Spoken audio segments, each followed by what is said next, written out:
जय श्री राम प्रेमी भक्तों। प्यारे भक्तों, किसी ने पूछा है सहस्रार चक्र पर कैसे पहुंचा जाए, कृपया विस्तार से बताएं। देखिए बंधुओं, जो सहस्रार चक्र है वह हमारा अंतिम चक्र है, जो शरीर से सिर में सबसे लास्ट में होता है। और सहस्रार चक्र जो होता है वहीं परमात्मा का, अल्लाह, गॉड, वाहेगुरु, सबका वहीं पर वास होता है। यह तो आप जानते ही होंगे कि भगवान, परमात्मा, अल्लाह, गॉड, वाहेगुरु, ये सब एक ही हैं। इनको अलग अलग नाम दिया गया है, लेकिन वह जो परम शक्ति है वह पहले भी एक ही थी, अब भी है और वो आगे भी एक ही रहेगी। उसको परम सत्ता भी कहा गया है। वहीं पर उसका साक्षात्कार होता है। ये एक साधक की, भक्त की, संत की अंतिम यात्रा है और अंतिम ठहराव भी है। इसको जानना कोई कठिन नहीं है, लेकिन हाँ, थोड़ा समय लग जाता है, क्योंकि मंजिल बहुत दूर होती है तो पहुंचने में उतना ही समय लगता है जितना दूर होती है। तो मंजिल वैसे तो हमारे लिए बहुत दूर है, लेकिन जो लाइन में लगे हुए हैं बहुत सारे जन्मों से, उनके लिए वह दूर नहीं है। दूर वह किसके लिए है? जो भी या तो लाइन में लगे ही नहीं है या जल्दी ही लगे हैं। इसलिए हमें कठिनाई महसूस होती है कि लंबा रास्ता है, पता नहीं हमें वहाँ पहुँचने का अवसर मिलेगा या नहीं मिलेगा। लेकिन ऐसी बात नहीं है। जो संयम रखते हैं, जो धैर्य रखते हैं, वह पहुँच ही जाते हैं। और बहुत सारे उदाहरण इस तरह के हैं कि हमारे संत, महात्मा, ऋषि, मुनि वहाँ पहुँचे भी हैं और बहुत सारे जीव वहाँ पहुँचने का प्रयास भी कर रहे हैं। और यह मनुष्य शरीर वहाँ पहुँचने के लिए, उसको प्राप्त करने के लिए ही मिला है। बाकी तो जीवों की इस संसार में कोई कमी नहीं है। लेकिन कुछ बहुत ही लोग होते हैं जो लगातार इस रास्ते पर चलते हैं तो वहाँ पहुँच जाते हैं। तो अब हम आपको थोड़ा बताने का प्रयास करेंगे। अगर आप उस प्रयास में लगे रहे और निरंतर लगे रहे तो आप भी पहुंच सकते हैं।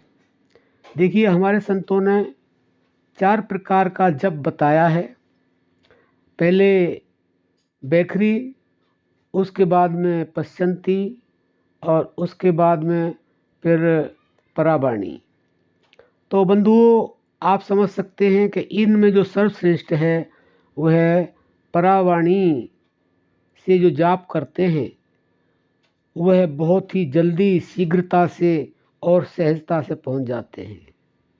लेकिन कुछ ही लोग ऐसे हैं जो परावाणी से अपने जीवन में उसको उतार लेते हैं और नियम से करते हैं और निरंतर करते हैं, तो वह सहज रूप से ही और बहुत जल्दी अपनी यात्रा को सुलभ में और सहज में प्राप्त कर लेते हैं।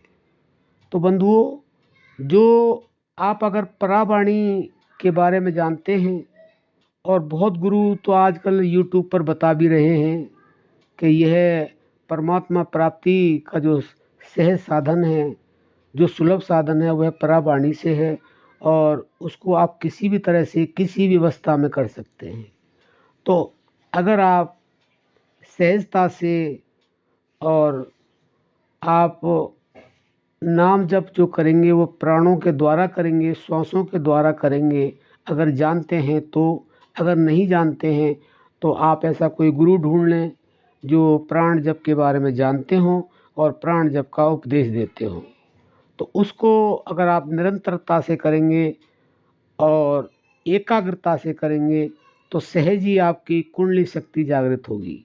उसके बाद में कुंडली शक्ति जागृत होने के बाद में आपके सारे चक्र एक एक करके जागृत होते चले जाएंगे। उसके लिए आपको कुछ भी करने की आवश्यकता नहीं है। जब आपके सारे चक्र जागृत हो जाएंगे तो लास्ट में जो सहस्रार चक्र है उससे पहले आज्ञा चक्र आता है। वहीं पर हमारे गुरु विराजमान है, गणेश विराजमान है, आत्मा भी विराजमान है। तो 10वां दरवाज़ा भी उसे बोलते हैं, तीसरा नेत्र भी बोलते हैं। जब तक वो दरवाज़ा खुलता नहीं हमारा प्रवेश होता नहीं है।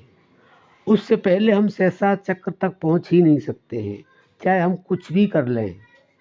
तो बंधुओं, अगर आप आज्ञा चक्र पर जिस तरह से हमने बताया आप पहुंच जाते हैं तो सहज रूप से आपका 10वां दरवाज़ा खुल जाएगा। और जब 10वां दरवाज़ा खुल जाएगा आप उसके अंदर प्रवेश करेंगे तो सहस्रार चक्र का ही सारा नज़ारा है। उसको देख करके आप इतने आनंद में हो जाएंगे कि उसका वर्णन वाणी कर ही नहीं सकती है। और वहीं पर परम प्रकाश के रूप में परमात्मा भगवान विराजमान होते हैं। उनका परम प्रकाश होता है। हमारे जो ऋषि मुनि हैं उन्होंने अलग अलग धर्मों के लिए बताया। हमारे हिंदुओं में बोलते हैं परम प्रकाश, जो तुलसीदास ने रामायण में लिखा है।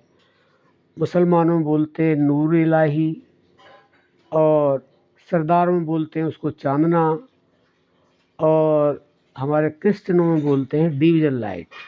वह एक ही चीज़ है, ये सारी एक ही चीज़ है। तो उस जगह पे हम जब पहुंच जाते हैं तो वहाँ पर इतना प्रकाश होता है, इतना चांदना होता है, इतना डिवीजन लाइट होता है, इतना नूर होता है जिसके बारे में ये वाणी बयान कभी कर ही नहीं सकती। क्योंकि जो है गूंगे का गुड़ भी बताया संतों ने। जब आप पहुंचोगे तभी उसको आप अनुभव कर पाओगे, और फिर अनुभव करने के बाद में आप भी उसे नहीं बता पाएंगे। तो सहस्रार चक्र पर ही पहुंचना हमारा लक्ष्य है, और वहाँ उस परमात्मा का, भगवान गॉड अल्लाह का दर्शन करना भी हमारा परम लक्ष्य है। जो वहाँ पहुँच जाते हैं तो सहस्रार चक्र पर पहुँचने के बाद में फिर उनका जो प्राणांत होता है वह हमारे सहस्रार चक्र से ही प्राण निकलता है, और उसी को संतों ने मोक्ष भी कहा है, मुक्ति भी कहा है, सब कुछ उसी को कहा है। तो इसलिए हम इस साधारण तरीके से सहस्रार चक्र पर पहुंच सकते हैं और अपने जीवन का जो हमारा लक्ष्य है उसे प्राप्त कर सकते हैं। आशा करते हैं आप ऐसा अवश्य करेंगे और अपने जीवन को सुख में बनाएंगे, आनंद में बनाएंगे, और जो चाहिए उसे प्राप्त करेंगे। अब हम अपनी वाणी को विराम देते हैं। जय श्री राम।